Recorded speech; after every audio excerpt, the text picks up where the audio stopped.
I caught my wife cheating. Because she got sloppy while planning a surprise party for me. At first, I thought I was going crazy. You know that gut feeling you get when something's off, but you can't prove it? That was me for weeks. My wife, Amber, had started acting different, distant, but oddly cheerful. She was on her phone more, she kept locking the screen when I walked into the room, and she suddenly had errands to run 3 nights a week. When I asked her about it, she just laughed and told me not to be paranoid. But it was the little things that gave her away. One night, I noticed she came home with her lipstick smudged and no groceries in her hands, even though she'd said she was going shopping. Another time, I found a receipt in her coat pocket for a hotel across town. Her excuse? I met up with a friend who's going through a divorce. She didn't want to talk at her place. That sounded plausible. Almost too plausible. I wanted to trust her. We'd been together for 8 years. Married for 5. She'd stood by me when I lost my job. She held my hand when my father passed. But something inside me kept screaming, she's hiding something. So I decided to test a theory.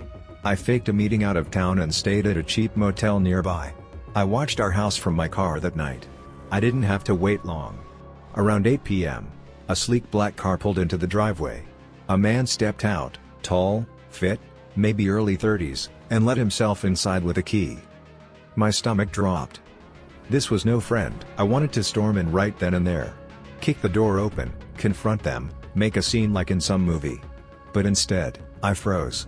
My hands clenched the steering wheel so tightly they went numb. I kept thinking, what if I'm wrong? What if it's just a friend? Or family? But deep down, I already knew. I watched the house for over an hour. The lights in the living room were on for a bit, then the bedroom light. Then nothing. No movement. No shadows. Just silence. It was almost worse than seeing something, because I knew what that silence meant. I didn't sleep that night. I drove around town, numb, angry, shattered. I went over every memory in my head, our wedding, our honeymoon in Maui, the time we cried together watching our favorite movie. Was it all fake? Was I just a placeholder until someone better came along? But I wasn't going to act on impulse. Not yet. I needed proof. I needed to be absolutely sure. The next day, I went home as if nothing had happened. She greeted me with a smile, kissed me on the cheek, and asked how the meeting went. Her acting was flawless. Like nothing had happened. That's when I knew I was dealing with someone who wasn't just cheating, she was calculated. Cold. Practiced. So I set up cameras. One hidden in the living room lamp.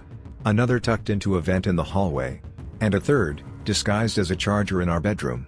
It felt disgusting, violating my own home like that, but I had to know.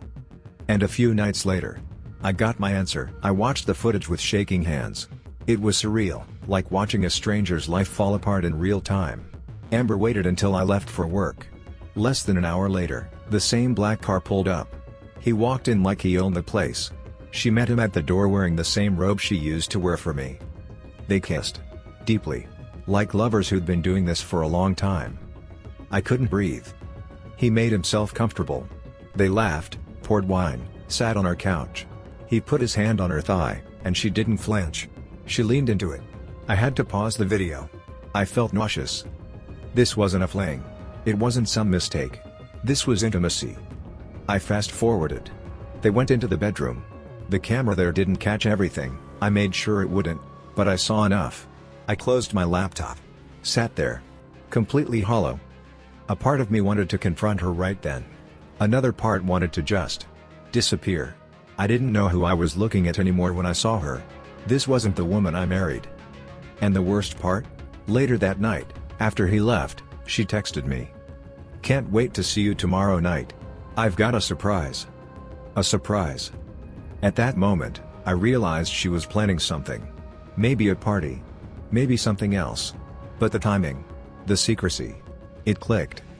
Whatever she was planning, it wasn't just for me. He was involved. The next day, I acted normal. I made breakfast, kissed her goodbye, even joked about forgetting our anniversary, just to see her reaction. She smirked and said, "Don't worry, I've got something special planned." It burned. But I played my role. If she was acting in a play, then so was I. The audience just didn't know I had the script. That evening, I went into our shared Google Calendar. She'd hidden an event labeled Surprise Night, Do Not Touch scheduled for Friday. I clicked into it. The location was a rental event hall downtown. The description just said, Amber's surprise for Jay. I dug deeper, logging into her email on our shared tablet. That's when everything cracked wide open. There were messages between her and him. His name was Carter. She'd saved his contact as April, dentist on her phone. Clever. But not clever enough.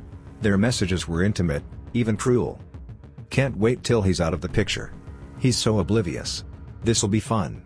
Friday's going to change everything. What the hell did that mean? Change everything? Were they planning on telling me? Or worse, were they going to humiliate me in front of everyone? I kept reading. The emails outlined every detail of the party. Friends. Family. Co-workers. A slideshow. And Amber's big announcement.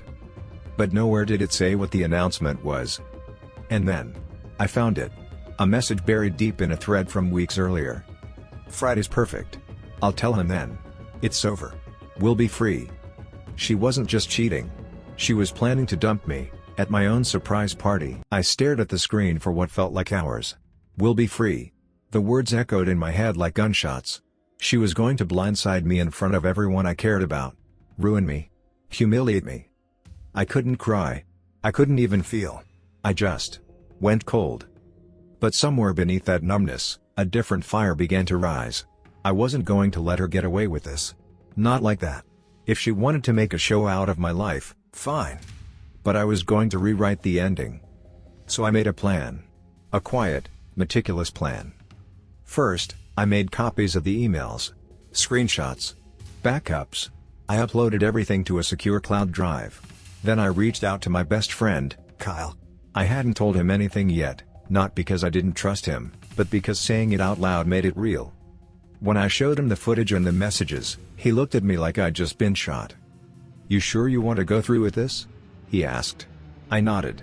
I need them to feel what I felt. We hatched it all out. I would go to the party. I would smile. I would act surprised. I would wait for her announcement, and then I'd take the stage. Kyle would play the slideshow. But not her slideshow. Mine. Friday night came faster than I expected. My heart pounded as I parked outside the event hall. The building was lit up with soft golden lights, and I could already hear music and laughter echoing from inside. From the outside, it looked perfect. I took a deep breath, straightened my shirt, and walked in like I didn't have a clue what was coming. Amber saw me first. Her face lit up with that same radiant smile I'd fallen in love with, a smile I now knew was a lie. She ran up to me, arms wide open. Surprise. She beamed, kissing me in front of everyone. Cameras flashed. People clapped. I hugged her back and whispered, "You really got me." And in a way, she did. The room was packed, friends, co-workers, even my mother. I didn't even know she'd flown in. There was a stage at the front, decorated with balloons and a projector screen behind it. Kyle gave me a subtle nod from the AV booth. Everything was set. Amber led me around, introducing me to people I already knew, smiling like she hadn't destroyed my entire reality just days before. And then I saw him. Carter. He was standing by the bar, laughing with one of Amber's friends. He didn't even look uncomfortable. Bold. Arrogant. Like he owned the place. Like he'd already replaced me. Amber took the mic a few minutes later. "I want to thank everyone for coming tonight. This means the world to me, and especially to my amazing husband, Jason." She turned and smiled at me. "But I've got a little surprise announcement." I stood. And said, "Actually, I do too." The room went dead silent. Amber froze mid-sentence, her confident smile flickering just enough for me to see the panic begin to bloom behind her eyes. I walked up to the mic, took it gently from her hand, and turned to face the crowd. My heart was pounding so loud I could barely hear myself think, but I had rehearsed this moment 100 times. "Thank you all for being here tonight," I began. My voice was calm. Steady. It really means a lot to see so many familiar faces. Especially considering what I'm about to share with you. People chuckled awkwardly. Amber took a step toward me, reaching for the mic again. "Jason, wait, this isn't." I held up a hand. "No. You had your turn. It's mine now." Kyle, bless him, queued up the projector. The screen behind me flickered to life. At first, it was a photo, me and Amber on our wedding day. Happy. In love. People awed. Then came another, our honeymoon. Then a few of our vacations. And then, the next image, a paused frame from the living room camera, Amber kissing Carter. Gasps erupted from the crowd. My mom covered her mouth. Someone muttered, "What the hell?" Amber's face drained of all color. She rushed toward the projector, but Qley locked the controls. I kept speaking. "For the past few months, Amber has been having an affair with that man over there," I said, pointing straight at Carter, who had suddenly gone pale. "And tonight, she planned to surprise me by announcing she was leaving me. In front of all of you." A few people actually stood in disbelief. Some turned away. The silence that followed was the loudest thing I've ever heard in my life. And I wasn't done yet. Took a breath, steadying myself as the slideshow continued. The images grew sharper, more damning, messages between Amber and Carter, meeting times, hotel receipts, and even the line, "He's so clueless, it's almost funny." I didn't have to add much. The evidence spoke for itself. Every face in the room told me the truth was finally hitting them. Amber stood frozen, her mouth slightly open, trembling. "Jason, please. Not like this," she whispered. I turned to her. "Not like this? You were going to announce the end of our marriage at a party you threw for me. In front of my friends, my family. Tell me, Amber, how was I supposed to respond?" Carter finally found his voice. "Man, look, this isn't the place. Sit down," I snapped, and the venom in my tone made the entire room stiffen. "You're lucky all I'm doing is showing pictures." People began to murmur. Some of Amber's friends were already walking out, shaking their heads. My mom stood, grabbed her purse, and gave Amber a look I'll never forget, equal parts disappointment and disgust. Amber tried to grab my arm, crying now.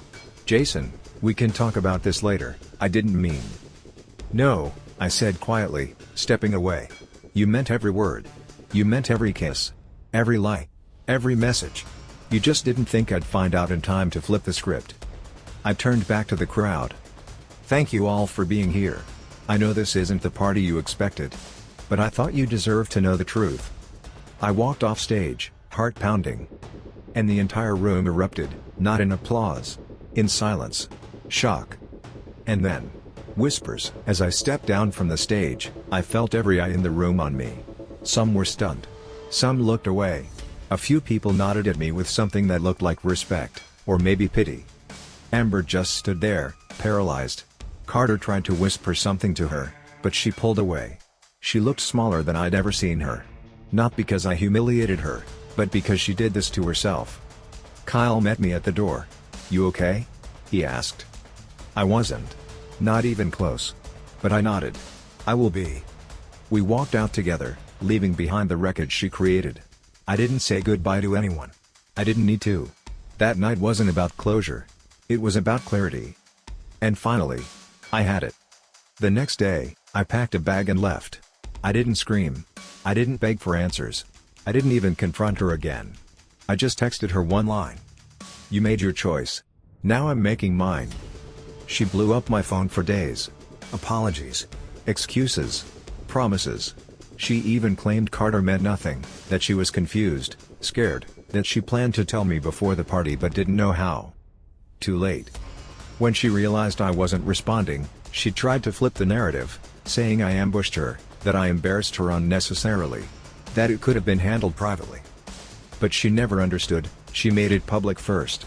She just didn't expect me to take back the microphone. A few weeks passed. I moved into a small rental apartment on the other side of town. It wasn't much, just one bedroom, barely furnished, but it was mine. Quiet. Honest. Amber sent me a letter. Handwritten. 8 pages. She poured her heart into it, or what was left of it. Said she didn't recognize the woman she had become. Claimed the affair started as a mistake but spiraled out of control. Said Carter had pressured her, manipulated her. That she never stopped loving me. Funny how the truth only comes out when the audience disappears. She even begged for counseling. Said we could rebuild. Said this didn't have to be the end. But it already was. I sent her a simple reply. I hope you find whatever you were looking for. Then I called a lawyer. The divorce wasn't messy. I had the evidence, and she knew it. She didn't fight the terms. Maybe guilt finally got to her. Or maybe she just wanted to disappear from the wreckage, too. Carter? From what I heard, he ghosted her shortly after the party. Apparently, being the other man loses its shine when everyone knows your name. Amber went back to living with her sister. Last I heard, she quit her job and left town. But I didn't follow up. I didn't care. The pain was still there, sure. I'd be lying if I said it wasn't. Some mornings I still wake up reaching for her out of habit. Other nights, I wonder how many smiles she faked before the truth came out. But I'm healing. Slowly. On my own terms. Healing wasn't easy. Some days felt like walking through a storm with no umbrella. But little by little, I started to rebuild myself. I threw myself into work. Reconnected with old friends I'd neglected. I even picked up running again. Something Amber never understood, but I found peace in it. Every morning, the pounding of my feet on pavement reminded me I was still moving forward. I learned something else, too. Sometimes the people you trust the most can break you, but they don't get to decide if you stay broken. I still have questions. About Amber. About Carter. About how someone you thought you knew can become a stranger overnight. But I don't obsess over them anymore. Instead, I focus on me. On rebuilding my life with honesty and clarity. It's slow. It's painful. But it's real. And one day, maybe sooner than I think, I'll be ready to love again. For now, I'm just grateful for this second chance. The hardest part wasn't the betrayal itself, it was learning to trust again. After everything, I found myself questioning every word, every gesture, every moment. Was it real? Or just another lie waiting to happen? I didn't want to be bitter. I refused to let anger consume me. But some nights, when the world was quiet, memories flooded back like waves, her laughter, the way she used to hold my hand, the promises whispered in the dark. Those moments haunted me. But then I realized something, holding on to those ghosts only kept me chained to the past. So I started therapy. It was awkward at first, sitting across from a stranger, peeling back layers I'd buried deep inside. But it helped. I learned that healing isn't linear. There are setbacks, doubts, and pain. But with every step forward, I was reclaiming myself. I told myself, this story doesn't end with betrayal. It ends with survival. One afternoon, a surprising message popped up on my phone, from Amber. I wasn't expecting it. After everything, I thought we'd be done for good. Her message was short and unexpected. I'm sorry. I hope you find peace. I stared at those words longer than I should have. Part of me wanted to respond with anger, with all the bitterness I'd bottled up. But I didn't. Instead, I took a deep breath and typed, "Thank you. I hope you do too." That simple exchange felt like a final chapter closing, not with fireworks, but with quiet acceptance. I realized forgiveness isn't about forgetting what happened. It's about freeing yourself from the weight of it. And maybe, just maybe, that's where real healing begins. Since that message, my life has taken on a new shape. It's not perfect, far from it, but it's mine. I'm learning to enjoy the small things again. Morning coffee on the porch, sunsets that don't remind me of her, quiet nights filled with books instead of questions. I've started dating again. Cautiously. The thought scares me more than I ever imagined. But I remind myself that opening up to someone new doesn't erase the past, it honors the strength it took to survive it. Friends have noticed the change. They say I'm stronger, more grounded. Maybe they're right. Or maybe I'm just finally honest, with myself, with the world. And the greatest lesson I've learned? That sometimes the darkest betrayals can light the way to the brightest futures. Looking back, I never imagined I'd be standing here today, telling this story. I thought betrayal would break me forever. Instead, it became the catalyst that forced me to face the truth, and ultimately, to find myself again. I'm not the same man I was before. I'm stronger, wiser, more aware of who deserves my trust and love. If there's one thing I want anyone watching this to take away, it's this: betrayal hurts deeply, but it doesn't have to define you. You have the power to reclaim your life, your happiness, and your future. Thank you for listening to my story. If you've ever faced something similar, or just want to support someone going through a tough time, please subscribe and join our community. Together, we heal, we grow, and we rise. Don't forget to like, share, and hit that subscribe button. Your support means everything.